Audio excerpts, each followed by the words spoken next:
तो रिएक्ट में हम लोग इवेंट हैंडलिंग देख रहे थे, है ना। अब हम लोग एक एप्लीकेशन बनाएंगे। ये इवेंट हैंडलिंग और स्टेट मैनेजमेंट दोनों ही इसमें यूज होगा। एक तरह से हम लोग कह सकते हैं कि ये एडवांस स्टेट मैनेजमेंट है रिएक्ट के अंदर। ठीक है, तो इसमें हम लोग बात करेंगे डिजाइन पैटर्न की। अभी डिजाइन पैटर्न क्या होता है, तो रिएक्ट ने कुछ डिजाइन एप्लीकेशन को डिजाइन करने के लिए रिएक्ट ने कुछ गाइडलाइन जारी की है और बताया है कि किस तरीके से किस तरह की एप्लीकेशन को किस तरीके से डिजाइन करना है। ये रिएक्ट ने बताया है, रिकमेंडेशन है। तो ये बेसिकली एक प्रॉब्लम है और इस प्रॉब्लम का क्या सलूशन है, रिएक्ट अपने लेवल पे चीजों को कैसे हैंडल कर रही है, वो सब हमको पता चलेगा। तो ये एक प्रॉब्लम, अब ये प्रॉब्लम क्या है, ये प्रॉब्लम एक एग्जांपल से ही पता चलेगा। तो हमको बेसिकली हम लोग करने के लिए क्या जा रहे हैं, मैं यहाँ पर बनाऊंगा एक दो बटन बनाएंगे हम लोग। मान लीजिए ये हमारी एप्लीकेशन है और इस एप्लीकेशन में यहाँ पर दो बटन है, ये बटन 1 है और ये जो है वो बटन 2 है। ठीक है, और यहाँ पर एक काउंटर चल रहा है। तो स्टार्टिंग में इसकी जो वैल्यू है वो 1 है। ठीक है, लेकिन जब कोई ये वाली बटन को प्रेस करेगा और जब कोई ये वाली बटन को प्रेस करेगा, तो यहां पर जब कोई इस बटन को प्रेस करेगा तो ये वैल्यू 1 से हो जानी चाहिए 2, है ना। और जब कोई दोबारा इसको प्रेस करेगा तो 2 से लेके 3 यानी कि 1 बढ़ जानी चाहिए। लेकिन जब कोई इस वाली बटन को प्रेस करेगा तो ये वैल्यू 3 से बढ़नी चाहिए, यानी 3 से 6 हो जाना चाहिए। फिर कोई इसको प्रेस करेगा तो ये 6 से 7 हो जानी चाहिए। और फिर कोई इसको प्रेस करेगा तो ये 7 से 10 हो जानी चाहिए। यानी कि ये जो काउंटर है, इस बटन के प्रेस करने पे 1 से बढ़ेगा और इस बटन के प्रेस करने पे ये 3 से बढ़ेगा। यहाँ पर दो इवेंट हैंडलर लगेंगे। एक इवेंट हैंडलर इसके लिए बनेगा और एक इवेंट हैंडलर इसके लिए बनेगा। हम लोग ऐसा भी कर सकते हैं कि हम लोग एक इवेंट हैंडलर बनाएं और उसमें हम लोग पैरामीटर पास करके उसको मैनेज करें। लेकिन वो अभी हम लोगों ने देखा नहीं, तो हम लोग दो अलग अलग इवेंट हैंडलर बनाएंगे और दो अलग अलग इवेंट हैंडलर को मैनेज करेंगे। दो अलग अलग फंक्शन, दो अलग अलग बटन के इवेंट को मैनेज करेंगे। अब इसमें आएगी एक प्रॉब्लम, और उस प्रॉब्लम को रिएक्ट ने कैसे समाधान दिया है। बेसिकली यहाँ पे क्या होगा कि इस बटन के प्रेस पे भी स्टेट अपडेट होगी और इस बटन के प्रेस पे भी स्टेट अपडेट होगी, यानी कि दोनों ही बटन के प्रेस करने पे जो स्टेट है वो हमारी अपडेट होगी। तो इस कोड को हम लोग डिजाइन करते हैं। तो सबसे पहले मैंने यहाँ पे जो एप्लीकेशन का बेसिक इंफ्रास्ट्रक्चर है वो बना रखा है और यहाँ पे माई बटन कंपोनेंट भी बना रखा है। तो अभी हमको माई बटन की कोडिंग करनी है। ठीक है, तो सबसे पहले मैं क्लास कंपोनेंट को ले आता हूँ। यहाँ पर मैंने क्लास कंपोनेंट को ले आया और मैं बना रहा हूँ क्लास माई बटन। और यहाँ पर मैंने लिया एक्सटेंड और एक्सटेंड में मैंने लिया कंपोनेंट। ठीक है, क्लास माई बटन और एक्सटेंड कंपोनेंट ले ली मैंने। अब इसके अंदर मैंने क्या किया, यहाँ पर मुझे बनाना पड़ेगा एक कंस्ट्रक्टर। तो मैंने कंस्ट्रक्टर बनाया और कंस्ट्रक्टर बनाने के लिए मेरे को यहाँ पर सबसे पहले मैं लिख देता हूँ प्रॉप्स। हालांकि प्रॉप्स का यूज नहीं है लेकिन प्रॉप्स बेस्ट प्रैक्टिस है, तो यहाँ पर मैं लिख देता हूँ प्रॉप्स। सिंपल, ये प्रॉप्स लिख दिया। कंस्ट्रक्टर के अंदर मैं सुपर का कॉल दे देता हूँ। तो मैंने सुपर और सुपर में प्रॉप्स लिख दिया। ठीक है, ये कंस्ट्रक्टर के अंदर सुपर का कॉल हो गया। अब मुझे एक स्टेट भी बनानी है, तो मैं लिखूंगा दिस डॉट स्टेट और इसको इनिशियलाइज करना है मेरे को। तो यहां पर मैंने लिया काउंटर और काउंटर की वैल्यू 1 रख दी, इसको इनिशियलाइज कर दिया मैंने स्टेट को। सिंपल, स्टेट जो है वो मेरी इनिशियलाइज हो गई, सुपर का कॉल हो गया और स्टेट इनिशियलाइज हो गई, है ना। अब मुझे क्या करना है कि यहाँ पे एक सुपर हो गया है, स्टेट हो गया है। अब मुझे जो है वो इवेंट हेल्डर बनाना। तो पहले मैं क्या करता हूं, पहले मैं रेंडर की कोडिंग करता हूं। तो मैं लिखता हूं रेंडर फंक्शन। रेंडर फंक्शन के अंदर मैं लिखता हूं रिटर्न और इस रिटर्न के अंदर मैं बनाता हूं एक डिव और इस डिव के अंदर मैं बनाता हूं एक h2। डिव के अंदर मैं एक h2 बना देता हूं, ये h2 हो गया है। और h2 में मैं लिख देता हूं काउंटर और काउंटर में मैं यहां पे प्रिंट करवा देता हूं this dot state dot counter. Simple, ये हो गया। अब यहां पर मेरे को बनाना है एक बटन, तो मैंने यहां लिख दिया जो बटन है वो बनाना है, तो मैं यहाँ पे बटन ही लिख देता हूं। बटन टैग लिया, बटन बनाई मैंने, और इस बटन के ऑन क्लिक पे मैंने कॉल किया ऑन क्लिक इवेंट, और ऑन क्लिक पे मैंने कॉल किया this dot count one. Simple, ये दिस डॉट काउंट वन हो गया, और यहां पे तो मैंने सिंपल लिख दिया क्लिक मी, ये क्लिक मी हो गया।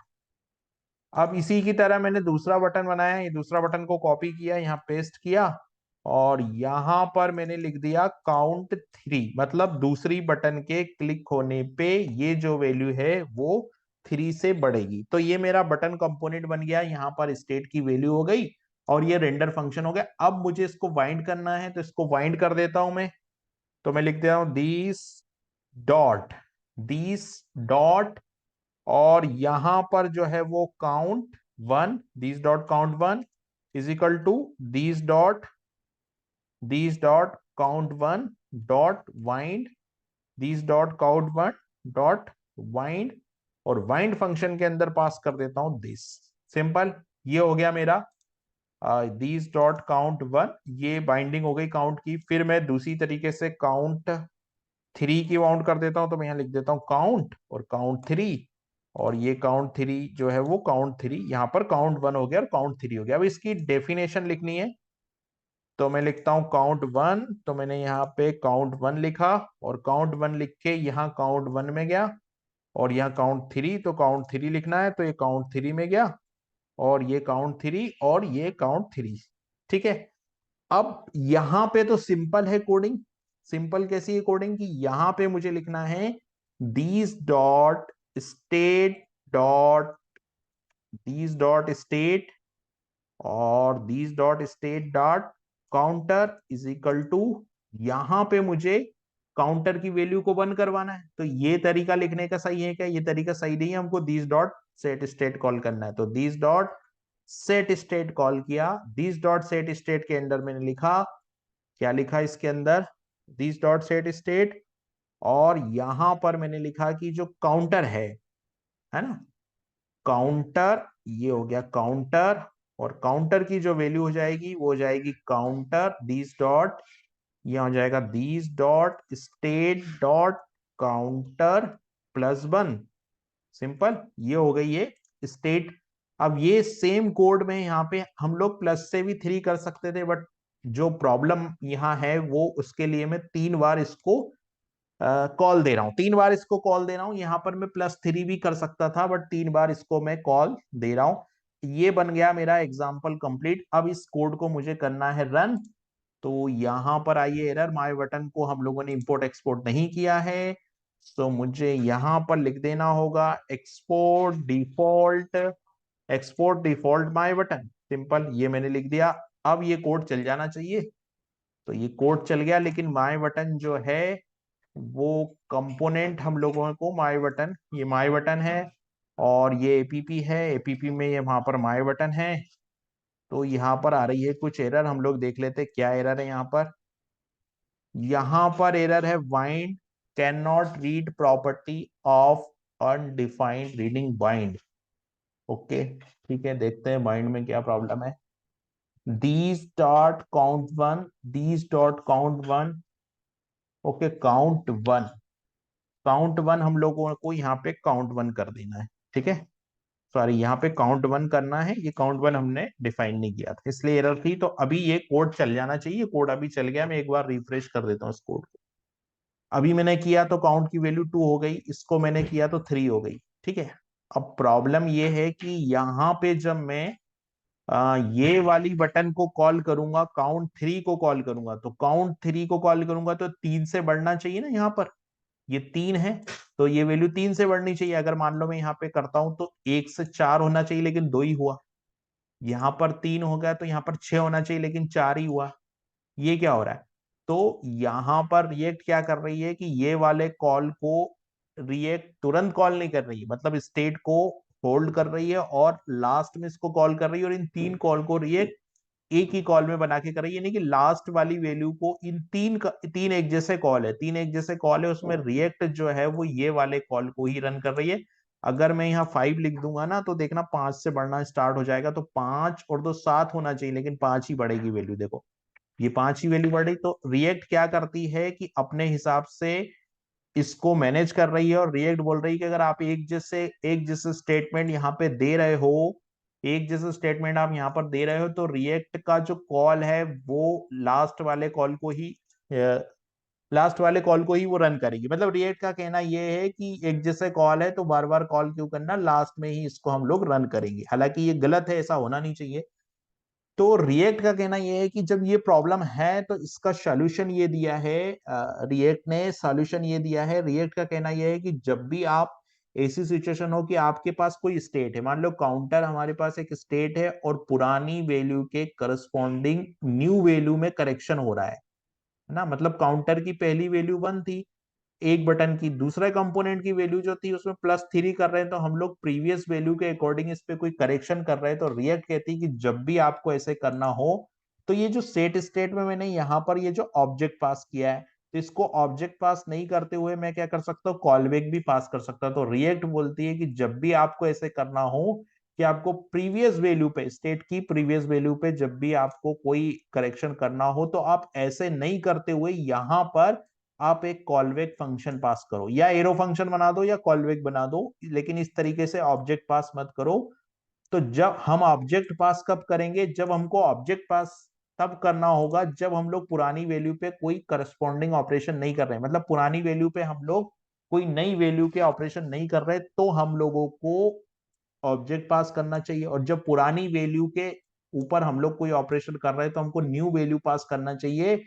इसका मतलब ये होता है कि हमको यहां पर हमारे इस केस में जो काउंटर की पुरानी वैल्यू उसके ऊपर नई वैल्यू अपडेट हो रही है, तो हमको यहां पर कॉलबैक पास करना चाहिए।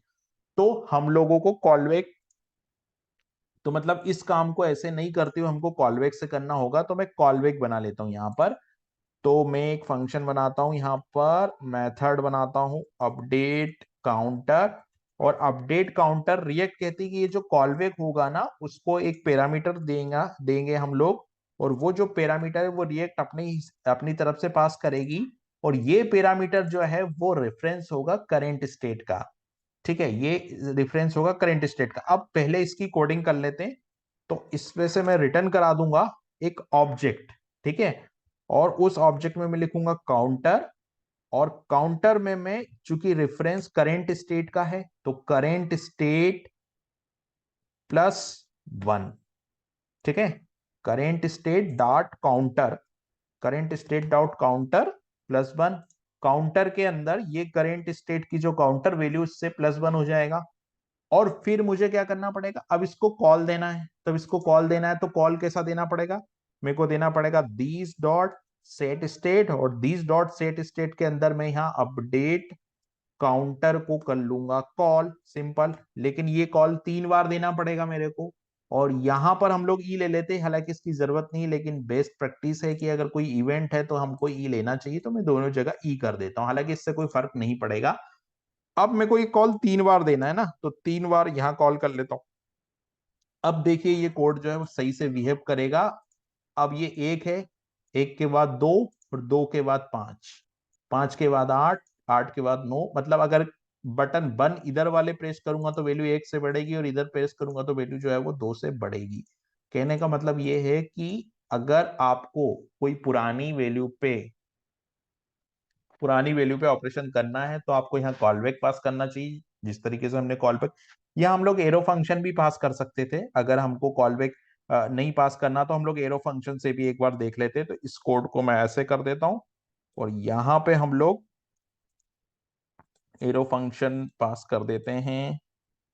यहाँ पे हम लोग ऐसे लिख देते हैं, और ये जो वैल्यू है उसमें मैं ऐसे कर देता हूँ, this dot state dot counter +1।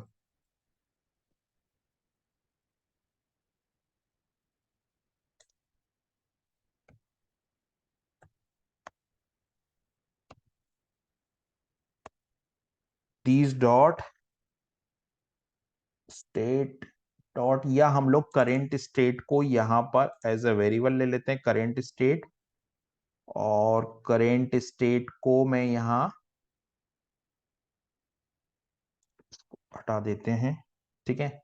ये हो गया these dot state dot counter plus 1। तो ये दीज डॉट स्टेट की जगह, चूंकि ये करंट स्टेट को होल्ड करेगा, तो यहां हम लोग लिख देते हैं, ये पूरा का पूरा यहां से इसको हटाता हूं मैं, ये पूरा यहां से हटाता हूं, और ये जो लाइन है वो मैं यहां से कॉपी करता हूं और यहां लिख देता हूं, सिंपल। ये हो गया काउंटर इजिकल टू, ये वाली लाइन कॉपी करता हूं और यहां लिख देता हूं।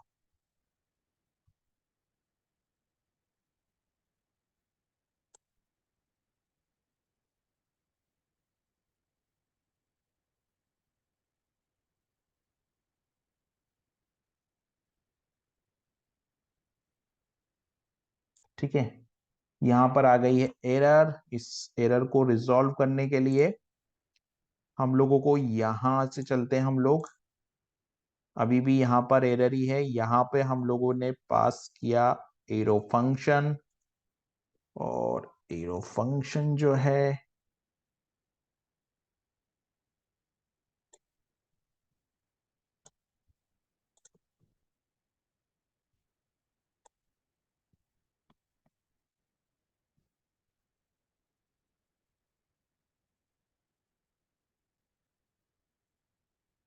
तो हम लोग एरो फंक्शन के लिए क्या गलत हो रहा है सिंटेक्स में, मैं ऐसा करता हूं, यहां से ये जो मैंने किया था इसको पूरा कॉपी कर लेते हैं हम लोग, और यहां पे इसको मैं पेस्ट कर देता हूं।